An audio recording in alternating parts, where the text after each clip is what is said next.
말씀 찾도록 하겠습니다. 말씀은 창세기 34장 1절에서 7절 말씀입니다. 창세기 34장 1절에서 7절 말씀 다 찾으셨으면 제가 낭독하겠습니다.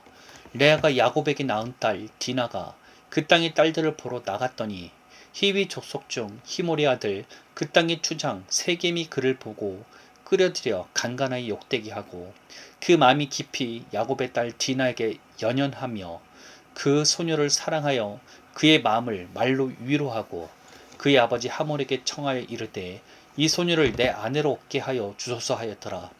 야곱이 그 딸 디나를 그가 더럽혔다 함을 들었으나 자기의 아들들이 들에서 목축함으로 그들이 돌아오기까지 잠잠하였고 세겜의 아버지 하몰은 야곱에게 말하러 왔으며 야곱의 아들들은 들에서 이를 듣고 돌아와서 그들 모두가 근심하고 심히 노하였으니 이는 세겜이 야곱의 딸 디나를 간간하여 이스라엘에게 부끄러운 일 곧 행하지 못한 일을 행하였음이었더라. 아멘. 오늘 선포하고자 하는 말씀은 우리의 부르심은 복의 근원입니다 라는 제목으로 말씀을 나누어 보고자 합니다. 오늘 본문은 야곱의 집안에 찾아온 불행한 사건입니다.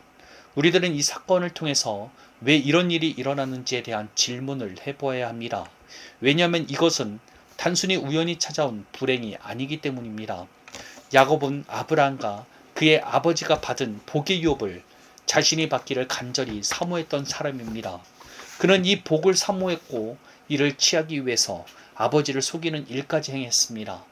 하나님께서는 그런 야곱의 사모함을 보시고 장자인 에서가 아닌 야곱을 통해서 하나님의 복을 이어받도록 하셨습니다. 그러나 하나님께서 허락하신 이 복은 세상이 말하는 단순한 잘되는 복이 아니었습니다. 이 땅에 하나님의 나라를 시작하게 만들 씨앗과 같은 복이었습니다. 이 복은 하나님의 나라를 세우고 메시아가 이 땅에 오시게 만들며 하나님의 말씀이 완성되게 만드는 하나님의 위대한 계획의 씨앗과 같은 복입니다. 그렇게 이 복의 유업을 받기 위해서 반드시 필요한 것이 있습니다. 그것은 자신의 지혜를 의지하지 않고 철저히 하나님을 의존하는 자가 되는 것이었습니다. 그렇게 이 복을 가장 먼저 받게 된 아브라함은 하나님의 다루심을 받게 됩니다. 아브라함은 하나님께 받은 약속 하나로 고향 땅을 떠나 한 번도 가본 적이 없는 가나안 땅에 거주해야 했습니다. 그러나 가뭄이 찾아와 명령하신 곳에서 피하기도 했지만 그럴 때마다 하나님의 전적인 도움을 받아가며 그는 철저히 하나님을 신뢰하는 사람이 되었습니다. 마침내 그는 인간으로서 절대 불가능한 나이인 100세에 하나님께서 약속하신 이삭을 낳게 되는 놀라운 일까지 경험하게 됩니다. 인간의 지혜나 일반적인 상식으로는 일어날 수 없는 일을 경험한 아브라함은 철저히 하나님을 신뢰하는 사람으로서 성장하게 됩니다. 자신의 아들 이삭까지도 하나님께 바치라고 하시면 바칠 정도의 믿음의 인물이 된 것입니다. 그런데 이것이 아브라함뿐만이었을까요? 이 복을 유업으로 받는 사람들은 모두 하나님을 철저히 의존하는 존재로서 살아가도록 부르심을 받았다는 것입니다. 이삭은 아브라함과 같은 큰 믿음의 시련을 겪은 모습이 드러나진 않습니다. 그러나 자신의 아들들을 축복하는 모습을 보면 그는 철저히 자신의 생각으로 아들들을 축복한 것이 아니라 하나님의 말씀을 그대로 대언하는 모습을 보입니다. 자신이 사랑하고 아끼는 아들 에서에게 축복이 아닌 척박한 삶에 대한 예언을 빌어주는 이삭의 모습을 보면 알 수 있습니다. 그는 선지자와 같이 하나님과 동행하는 삶을 살았던 것입니다. 이 부분에 있어서 야곱도 그의 조상들과 똑같이 하나님의 다루심을 받았습니다. 그러나 야곱은 특히나 자신의 지혜를 의존하는 사람이었습니다. 그렇게 그의 인생에는 참으로 많은 고난이 있었습니다. 그리고 그 고난의 마지막이라 불릴 수 있는 야복강에서의 씨름과 에서와의 재회를 통해 야곱은 철저히 하나님을 의존하는 사람으로서 성장하게 됩니다. 그러나 그 이후 야곱은 자신에게 찾아온 평화와 안식에 속아 자신이 받은 복의 부르심에서 벗어나게 됩니다. 그는 평안에 취하여 누리기만 할 뿐 베델에서 하나님께 서원했던 것을 무시하게 됩니다. 뿐만 아니라 자식들이 작은 우상들을 소유하는 것을 알고 있음에도 불구하고 이를 모른 척 묵인합니다. 즉 하나님에게서 벗어나 자신에게 찾아온 평안과 안식만 누리고 있었던 것입니다. 그 결과 야곱의 집에 안타까운 일이 일어나게 됩니다. 그리고 그때서야 자신이 하나님께 베델로 돌아가 제단을 쌓겠다고 했던 서원을 기억하고 베델로 가기로 마음먹습니다. 그리고는 가족들에게 허용했던 이반 신상들을 모두 땅에 묻어버리고 자신이 서원했던 것을 실행하게 됩니다. 분명 야곱은 하나님께서 철저히 다름을 받은 사람이었지만 자신에게 찾아온 평화와 안식에 머물러 있기만을 바랐던 것 같습니다. 그의 인생이 참으로 험악하다 할 정도로 고난이 많았기 때문일 수 있습니다. 그러나 야곱은 결코 놓쳐서는 안 될 것을 놓친 것이죠. 바로 하나님과의 관계였던 것입니다. 그는 하나님을 찾기보다 안일함 속에서 점점 하나님과의 관계가 소원해진 것입니다. 가족의 우상숭배도 묵인할 정도로 말입니다. 그러나 자신의 집에 찾아온 끔찍한 어려움을 통해서 야곱은 다시 한번 깨닫고 자신의 부르심을 회복하게 된 것입니다. 즉, 왜 야곱에게 이런 시련이 찾아왔냐면 그가 거짓된 안식과 평안에 속아 하나님에게서 벗어났기 때문입니다. 우리는 그래도 이런 끔찍한 일이 일어나게 하신 하나님에 대해서 불평하게 할지도 모르겠습니다. 그러나 이는 하나님께서 야곱을 때리기 위해서 허락하셨다고 생각하시면 안 된다는 것입니다. 야곱에게 이러한 일이 찾아온 이유는 근본적으로 야곱이 하나님의 보호에서 벗어났기 때문입니다. 하나님의 보호 아래 있을 때에는 삼촌 라반의 속임수와 살해 위협 속에서도 하나님이 개입하시어 야곱을 도우셨습니다. 야곱이 삭을 손해보지 않도록 태어나는 양과 염소들이 야곱에게 유리한 얼룩무늬가 되도록 자연의 섭리까지 주관하셨습니다. 삼촌 라반이 야곱에게 해를 끼치기 위해 추격할 때에도 하나님께서는 라반의 꿈에 나타나 너는 야곱에게 선악간에 말하지 말라고 경고하심으로써 야곱의 몸에 손도 대지 못하게 막으셨습니다. 그러나 야곱이 거짓 평안과 안식에 안주하며 우상들을 허용하기 시작할 때 그는 하나님의 보호 바깥으로 나가게 된 것입니다. 사탄 마귀는 틈을 노리는 자로서 야곱이 가장 약해진 때를 알게 된 것입니다. 하나님의 보호 바깥으로 나간 것은 사탄과 마귀가 역사할 합법적인 문을 열어주는 일과 같습니다. 그렇게 사탄과 마귀는 그 열린 문을 통해서 야곱의 가정에 끔찍한 일을 벌이게 된 것입니다. 야곱은 일이 벌어진 이후에서야 정신을 차리게 됩니다. 우리는 이 야곱에게 일어난 일이 남의 일이라 생각해서는 안 됩니다. 왜냐하면 우리에게도 이 동일한 복의 유업이 주어졌기 때문입니다. 야곱이 아직 완성되지 않은 씨앗의 단계를 살았다면 우리에게는 그 말씀의 열매가 주어졌다는 것입니다. 믿음의 손자들을 보고 싶어도 보지 못했고 경험해 보고 싶었지만 경험하지 못한 온전한 새 언약이 우리에게 주어졌다는 것입니다. 이 새 언약은 단순히 제삼을 받아 천국에 가는 것만을 약속하는 게 아닙니다. 이 땅에서 우리가 하나님과 온전히 교제하며 하나님을 세상에 나타내는 자로서의 부르심이 이 새 언약 안에 있다는 것입니다. 즉 우리도 아브라함, 이삭, 야곱과 같이 복의 근원 그 자체가 된 것입니다. 왜냐하면 우리 안에 내주하시는 성령 하나님이 계시기 때문입니다. 하나님께서는 이 땅에 우리를 통해서 자기 자신을 드러내실 것입니다. 우리를 통해서 자신의 일을 행하실 것입니다. 그러니 우리들은 그 하나님을 우리 안에 모시는 복의 근원 자체라는 것입니다. 그렇게 우리들은 복의 근원으로서 더욱더 하나님 안에 거하는 삶을 살아야 하는 것입니다. 그렇다면 하나님 안에 거하는 삶이란 무엇을 말하는 것일까요?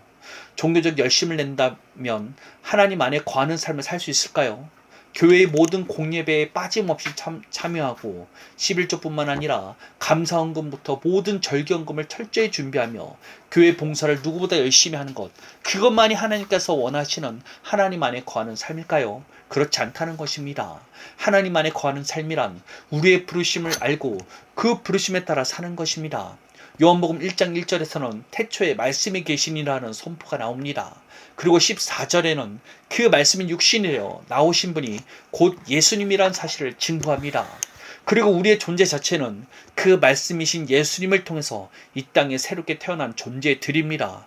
우리는 이를 거듭남이라고 부릅니다. 그래서 말씀이신 예수님으로 인해서 태어났으니 우리의 본질 자체도 곧 말씀이라는 것입니다.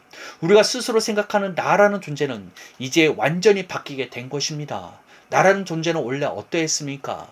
이 땅에서 육신으로 태어나 부모와 주변 사람들을 통해서 세상에 영향을 받으며 형성된 존재가 나라는 사람 아닙니까? 그런데 우리는 십자가를 통해서 그 옛사람인 나라는 존재가 죽음을 맞이하고 말씀이신 예수님을 통해서 말씀으로 다시 태어나게 된 것입니다. 우리가 곧 말씀이라는 것입니다. 새 언약의 말씀이 말하는 그 존재가 바로 변화된 우리의 본질이라는 사실입니다. 그런데 예수님을 믿자마자 내가 말씀이라는 자각과 정체성을 바로 가지게 됩니까?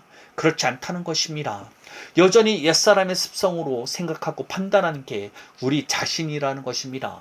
대부분의 사람들은 여전히 옛사람의 사고방식을 가진 채 신앙생활만 열심히 하며 살 뿐입니다. 이제 우리는 말씀으로 살아야 합니다. 말씀으로서 생각할 줄 알아야 합니다. 가장 확실한 방법은 내 입에서 하나님의 말씀이 떠나지 않게 하는 것입니다. 계속해서 진리의 말씀대로 입술을 고백하고 선포할 때 그 말씀은 우리의 심령 안에 온전히 섬기게 되고 그 말씀이 우리 안에서 자라나 삶의 열매를 맺게 되는 것입니다. 말씀대로 완전히 사고하고 생각하며 행동하시는 자가 되어야 하는 것입니다. 우리의 부르심대로 우리의 사고방식과 믿음의 체계까지 일치시키는 훈련을 끊임없이 해야 한다는 것입니다. 요한복음 15장 7절에 너희가 내 안에 거하고 내 말이 너희 안에 거하면 무엇이든지 원하는 대로 구하라.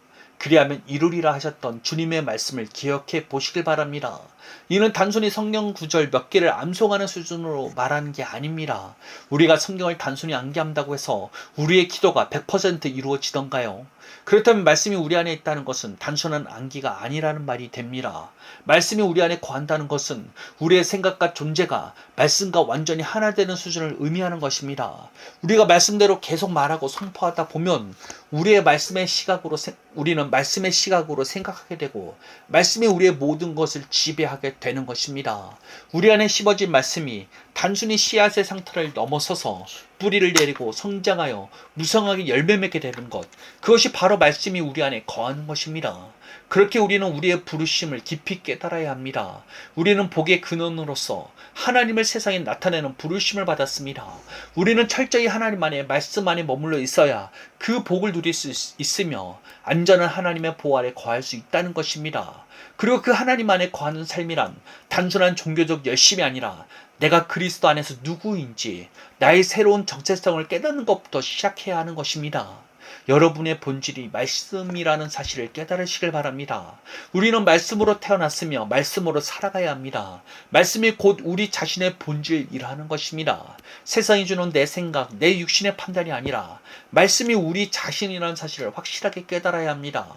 그리고 그 말씀대로 우리가 날마다 주야로 입술을 열어 말하고 묵상할 때 그 진리는 우리 심령에 굳건히 심어지고 성장하여 우리가 결국 그 말씀과 일치된 삶을 살아내게 되는 것입니다. 부디 말씀으로 사시길 바랍니다. 말씀이신 예수님께서 이 땅에 계실 때 자신의 육신적 판단이나 감정이 어떠하든 오직 하나님 아버지의 말씀대로만 말씀하시고 행동하셨던 것처럼 우리도 말씀으로 태어난 존재답게 철저히 말씀대로 말하고 행동하는 존재로 온전히 거듭나야 하는 것입니다. 반드시 기억하시길 바랍니다. 여러분은 말씀으로 다시 태어난 존재입니다. 여러분의 육신적 판단과 생각하는 옛자를 부인하시고 오직 진리의 말씀대로 여러분 자신을 주장하시길 바랍니다. 그 좁고도 영광스러운 길이 진정으로 하나님 안에 거하는 길이며 복의 근원으로서 이 험한 세상을 넉넉히 이기며 살아가는 유일한 길입니다. 복의 근원이었던 아브라함을 기억하시길 바랍니다. 이삭을 기억하시길 바랍니다. 야곱을 기억하시길 바랍니다. 그들이 복의 근원으로서 이 땅에서 하나님의 세밀한 인도하심을 받았던 것처럼 오늘을 사는 우리 역시 온 세상을 살릴 복의 근원이며 하나님의 인도함과 형언할 수 없는 은혜를 풍성히 누릴 존재라는 것입니다. 여러분을 향한 이 위대한 부르심을 결코 놓치지 마시길 바랍니다. 여러분의 새로운 정체성이 곧 말씀이란 놀라운 사실을 단단히 붙잡으시길 바랍니다. 거짓된 평안에 속아 사탄에게 틈을 내어주지 마시길 바랍니다. 날마다 말씀이신 주 안에서 말씀의 검을 들고 넉넉히 승리하시기를 예수님의 이름으로 축복합니다. 기도하겠습니다. 하나님, 우리가 복의 근원으로서 부르심을 받았습니다. 우리에게 놀라운 은혜와 그 사랑이 주어졌습니다. 우리가 이제는 하나님을 온전히 나타내는 자로서 살기를 원합니다. 우리의 부르심대로 우리가 말씀임을 이제는 붙잡겠습니다. 내 생각, 내 판단이 아닌 말씀이 내 자신임을 붙잡으오니 하나님, 저를 통해서 약속하신 모든 것들이 주 안에서 이루어지기를 주님 소망합니다. 언제나 함께 하시며 동행하여 주시는 예수님께 감사드리며 예수님의 이름으로 기도합니다. 아멘.